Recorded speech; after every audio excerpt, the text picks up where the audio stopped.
Amis de la poésie, bonsoir. Aujourd'hui, c'est un sujet un peu complexe que je vais vous exposer durant cette vidéo, à savoir comment le cerveau perçoit l'art. Je vais commencer par parler de psychologie à travers les travaux surréalistes, et notamment un poème d'Antonin Artaud. Je vais ensuite parler de plusieurs modélisations du cerveau réalisées par des biologistes, des psychanalystes et autres neurologues. Enfin, je vais croiser ces différentes modélisations pour en dégager une cohérence commune qui nous permettra de comprendre comment l'art frappe à la fois nos tripes, notre cœur et notre cerveau.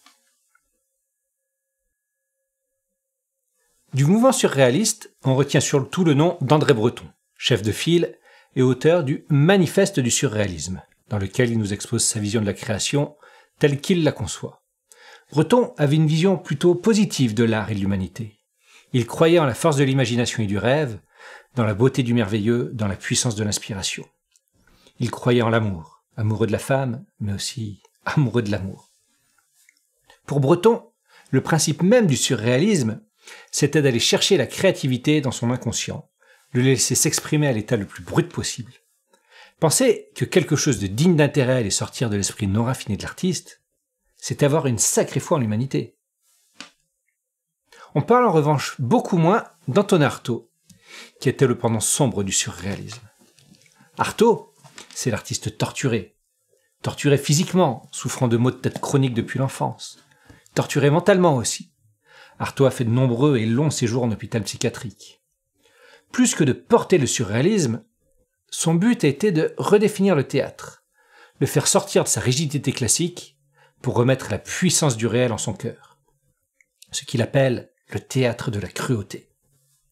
Il ne s'agit pas d'être cruel envers les autres, mais envers soi-même, pour faire rejaillir les émotions enfuies. Ce sont là les deux pendants du surréalisme. Pour Breton, le moi profond surgit du rêve. Pour Artaud, de la souffrance. Cette citation d'Artaud résume assez bien sa pensée. Nul n'a jamais écrit ou peint, sculpté, modelé, construit, inventé, que pour sortir en fait de l'enfer. La vision d'Artaud pourrait en revanche être résumée par une phrase du père de la psychanalyse, Sigmund Freud.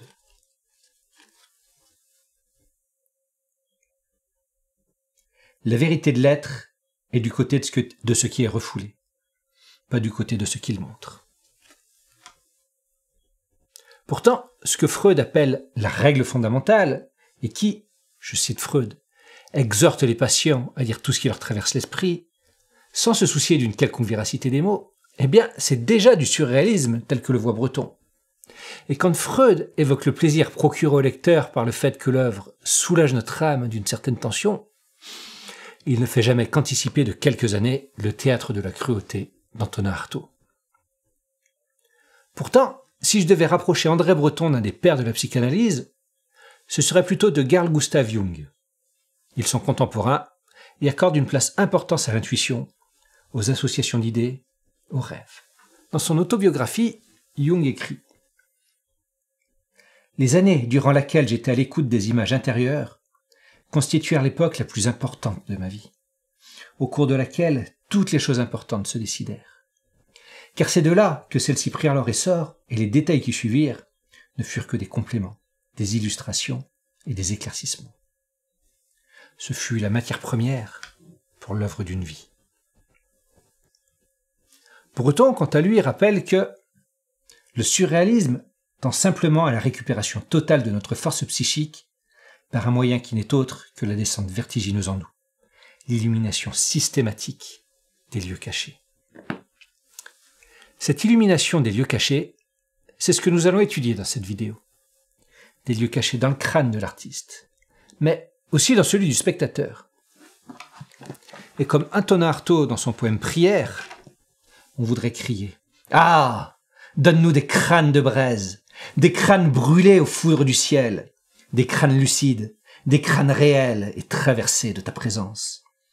Fais-nous naître aux cieux du dedans, criblés de gouffres en averse, et qu'un vertige nous traverse avec un ongle incandescent. Rassasie-nous, nous avons faim de commotion intersidérale. Ah, verse-nous des laves astrales à la place de notre sang. Détache-nous Divise-nous avec tes mains de braise coupantes. Ouvre-nous ces routes brûlantes où l'on meurt plus loin que la mort. Fais vaciller notre cerveau au sein de sa propre science et ravis-nous l'intelligence aux griffes d'un typhon nouveau.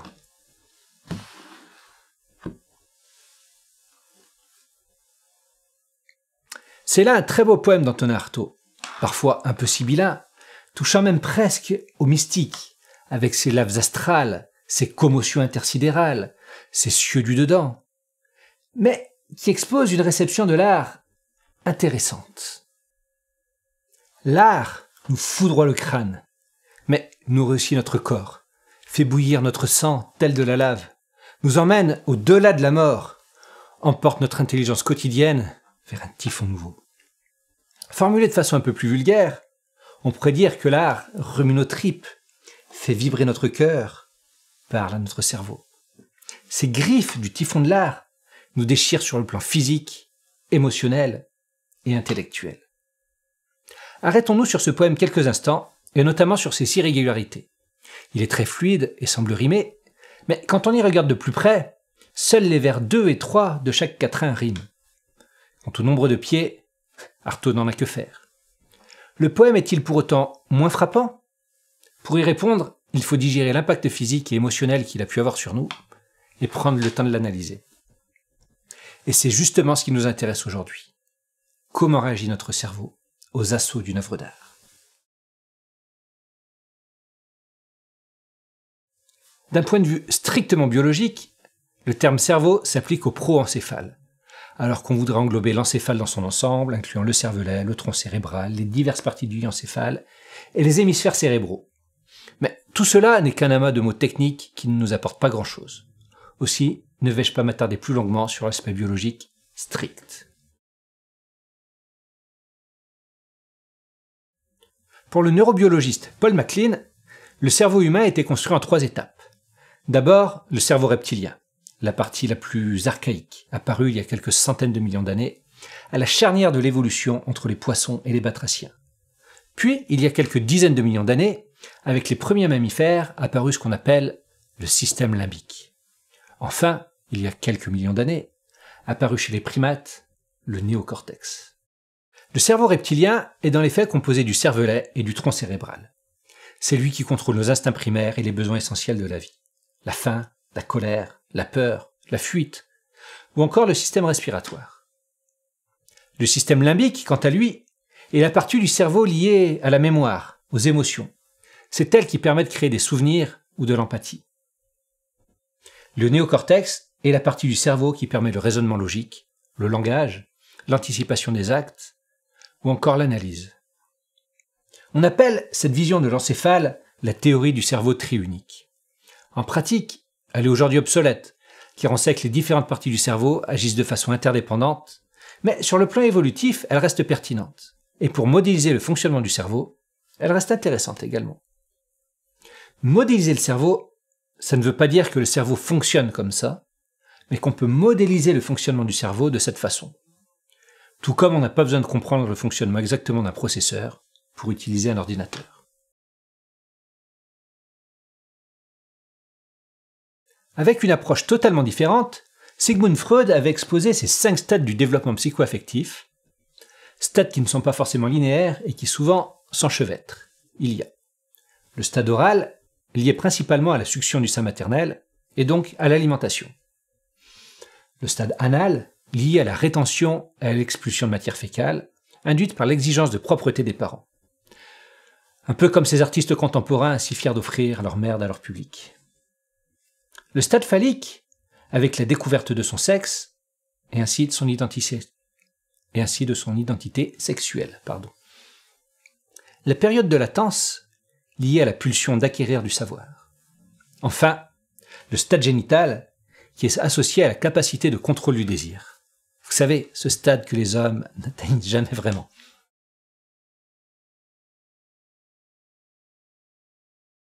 Pour Carl Gustav Jung, il n'est pas question d'évolution, mais de fonctions psychologiques qui sont au nombre de 4 et que voici.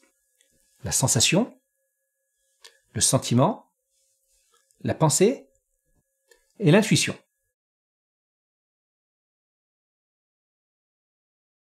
Le psychanalyste américain Eric Berne, qui œuvrait au milieu du XXe siècle, a mis en place le modèle des états du moi, qui sont des parts de l'individu et qui n'ont à voir ni avec son âge ni avec son statut de parent. Il les décrit ainsi. Le parent normatif, qui a une fonction de protection et de transmission des valeurs. Le parent nourricier, qui a une fonction de permission et d'encouragement. L'adulte, qui a une fonction d'exploration de l'environnement. L'enfant adapté rebelle, qui a une fonction d'opposition légitime. L'enfant adapté soumis, qui a une fonction d'adaptation à l'environnement. Et enfin, l'enfant libre, qui a une fonction d'expression des besoins et des émotions de base.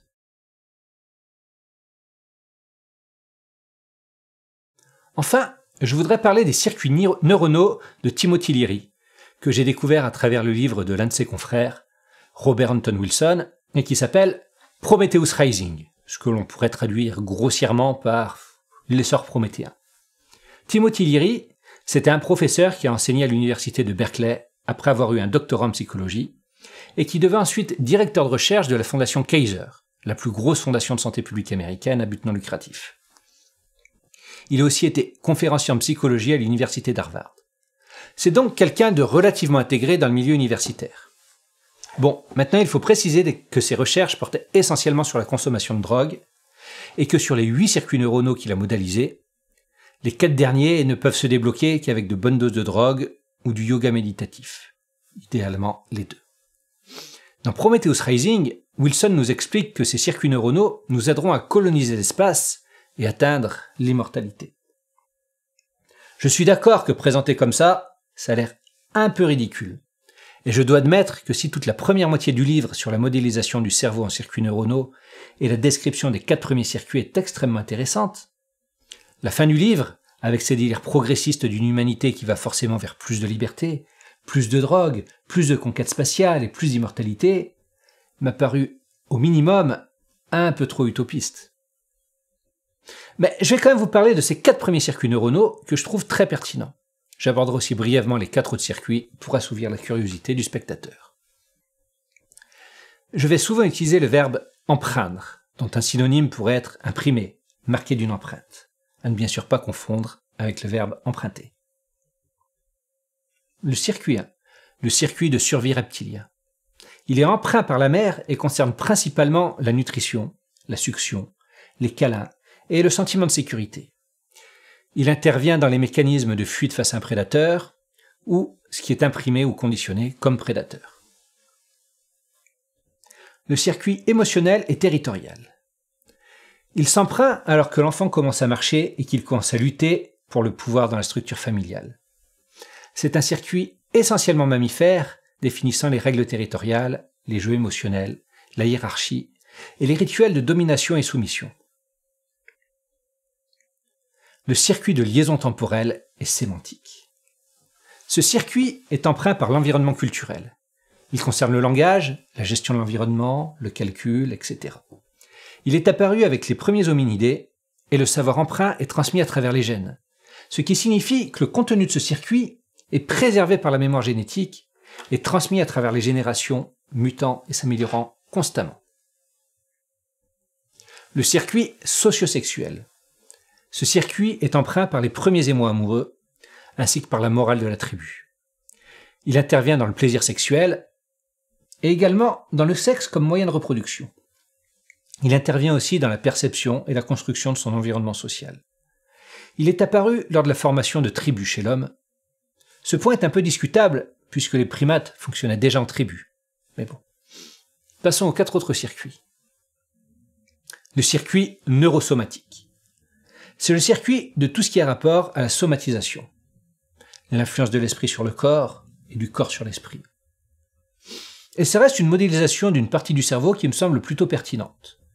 Ce circuit serait apparu il y a environ 4000 ans, avec les premières classes sociales aisées de l'histoire.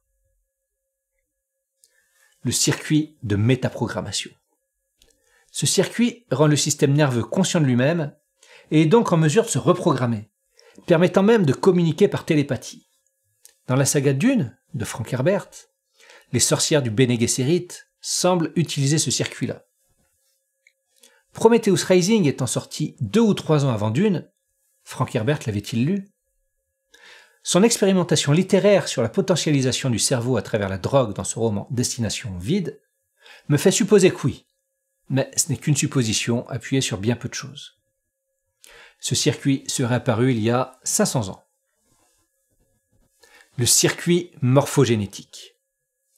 C'est le circuit de la connexion de l'esprit au grand tout.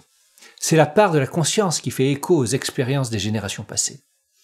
On pourrait retrouver ce circuit dans le roman de Dan Simmons, L'échiquier du mal, à la fin du livre, quand le héros se sert de la force psychique de tous les morts d'Auschwitz pour terrasser l'Oberst contrôleur d'esprit. Il correspond ainsi à ce que Jung appelle l'inconscient collectif, où résident ces archétypes. Ce circuit serait apparu il y a 2000 ans chez les hindous. Le circuit quantique non local. Ce circuit permet d'étendre ses perceptions au-delà de l'espace-temps grâce à un esprit quantique, permettant d'aller au-delà des limites de la vitesse de la lumière. La finalité de tous ces derniers circuits neuronaux serait de nous aider dans les voyages spatiaux. Si j'ai comparé les deux circuits précédents avec des œuvres d'auteurs de science-fiction, ce n'est pas tout à fait le hasard.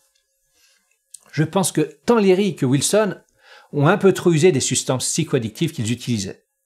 Mais si je veux être de bonne foi, il faut bien admettre que pour un poisson, imaginer qu'un jour l'évolution le ferait marcher sur Terre devait lui paraître absurde.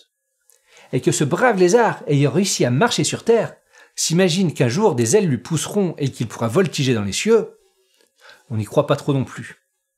Alors qu'un organisme vivant se promène dans le vide intersidéral, les tyrannides de Warhammer 40 000 y arrivent bien après tout. Mais pour le bien de tout le monde, je vais m'arrêter là dans les théories auxquelles je ne crois guère. Maintenant, je vais faire quelque chose d'extraordinaire. Mettre dans un même tableau Paul MacLean, Sigmund Freud, Carl Gustav Jung, Eric Berne, Timothy Leary, et en faire ressortir une cohérence. D'abord, un peu de nettoyage. Oublions les 4 derniers circuits, effaçons l'intuition, qui est intéressante sur le plan artistique, mais sort du cadre de ce tableau, et simplifions un peu les états du moi en fusionnant certains. Nous avons donc le premier circuit, celui de la survie, le reptilia, ce que moi j'appellerais les tripes, et que Freud assimile à la porte d'entrée des tripes, la bouche. Il est question de sensation. C'est un peu l'enfant libre. Puis le deuxième circuit, l'émotionnel, le fameux système limbique que j'assimile au cœur, et que Freud assimile à quelque chose de moins gracieux. C'est l'enfant adapté. Le troisième circuit, le sémantique, ce néocortex qui nous fait penser, et que j'assimile donc au cerveau, pour Freud, c'est la période de latence. Pour Berne, c'est l'adulte. Enfin, le quatrième circuit, le sociosexuel, qui tient à la morale et qui n'a pas de tangibilité dans l'encéphale, si pour Freud il correspond au stade phallique, pour Berne, c'est le parent, l'adulte voulant transmettre des valeurs morales. Moi, j'aurais tendance à suivre Freud et assimilerais ça aux testicules. Ou plutôt, pour me mettre en accord avec Amélie Nothomb, aux couilles. Mais j'y reviens dans quelques secondes. Étonnamment, ce tableau marche plutôt bien. Et on constate que tant des neurologues, des psychanalystes que des allumés du LSD arrivent à être à peu près d'accord sur une modélisation du cerveau que j'illustre donc à travers les tripes, le cœur, le cerveau et les couilles. Pourquoi les couilles alors? Et quel rapport avec Amélie Nothomb? En 1992, la jeune Amélie Nothomb publia son premier roman, Hygiène de l'assassin. Outre le fait que le roman n'en soit pas déplaisant, il y a un passage qui m'a frappé par sa pertinence. C'est un dialogue. Vous voulez dire que Sartre n'est pas un écrivain? Vous ne le saviez pas? Mais enfin, il écrivait remarquablement bien. Certains journalistes aussi écrivent remarquablement bien. Mais il ne suffit pas d'avoir d'une bonne plume pour être écrivain. Ah non? Que faut-il d'autre alors? Beaucoup de choses. D'abord, il faut des couilles. Et les couilles dont je parle se situent au-delà des sexes. La preuve, c'est que certaines femmes en ont. Oh, très peu. Mais elles existent. C'est l'organe le plus important de l'écrivain. Sans couilles, un écrivain met sa plume au service de la mauvaise foi. Pour vous donner un exemple, prenons un écrivain qui a une très bonne plume. fournissons-lui de quoi écrire. Avec de solides couilles, ça donnera mort à crédit. Sans couilles, ça donnera la nausée. Les couilles sont la capacité de résistance d'un individu à la mauvaise foi ambiante. Voilà pour les couilles.